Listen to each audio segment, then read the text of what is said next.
안녕하세요. 제주공룡입니다. 오늘은 집 팔고 카락에 투자했습니다. 카락코인 에어드랍 가이드 라는 주제로 포스팅 해보려 합니다. 제목이 꽤 자극적이죠? 점점 유튜버가 되어가는 것 같습니다. 이번에 이러저러한 사정으로 집을 팔게 되고 원화라는 현금이 생겨나게 되었습니다. 갑작스럽게 많아진 현금 비중을 어떻게 굴려나갈지 고민을 많이 했는데요.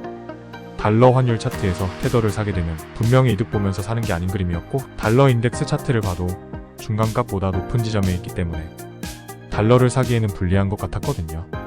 하지만 위의 차트를 보고 생각해보면 상승장 끝자락에는 분명히 김치 프리미엄이 높게 형성이 될 거라 생각했고, 그때 나오면 된다라는 생각이 들었습니다. 그리고 지금 아무것도 안 하고 원화만 가지고 있으면 인생이 바뀔 것 같지는 않았습니다.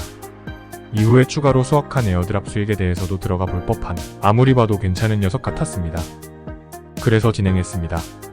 오늘 들려드릴 이야기는 카락 프로젝트입니다.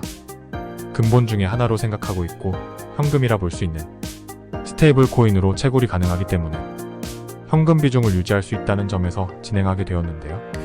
사람들이 많이 몰리고 누구나 관심을 가질 때보다 지금 같은 얼리 액세스 블루오션에 들어가야 한다는 게 항상 유리했고, 투자자도 빵빵한 대형 프로젝트라고 생각했습니다.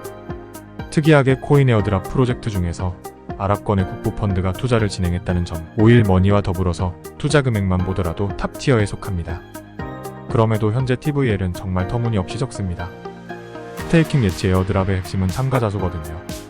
해당 프로젝트의 밸류에이션을 보면 무려 $1빌리언 나와 있으며, 코인베이스 벤처스, 라이트스피드 등의 탄탄한 벤처 캐피탈 투자를 포함 시리즈 A 펀딩에서 이미 $4,800만 투자금을 받았습니다.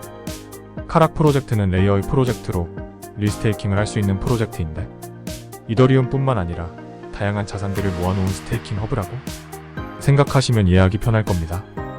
우선 카락 코인 에어드랍에 참여하기 위해서는 초대 코드가 필요합니다. 아래 더보기 설명란에 남는 코드들을 적어두었습니다. 이제 카락 사이트 들어오시게 되면 기본 이율부터 시작해서 각 리스테이킹 포인트 및 보상들을 한 번에 얻어갈 수가 있는데요. 현재 얼리 액세스 초기 단계로 프로젝트의 크기에 비해 참여자가 많이 적습니다. 이더리움 네트워크 이외에 추가로 아비트럼과 카락 네트워크를 지원하게 되면서 선택의 폭과 수수료 측면에서도 많이 개선이 되었습니다. 특히 제가 넣을 곳인 현금성 자산인 스테이블 코인의 경우 USDC를 예치할 수 있으며, 위의 사진과 같이 카락 네트워크의 경우는 2배의 카락 포인트를 획득할 수 있습니다. 카락 네트워크는 각 코인 거래소에서 지원을 하지 않기 때문에 카락 브릿지를 통해서 바꿔줘야 합니다.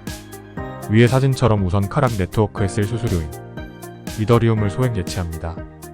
이제 카락 수수료가 준비되었다면 USDC를 선택하고 카락 네트워크의 USDC로 브릿징해주면 됩니다.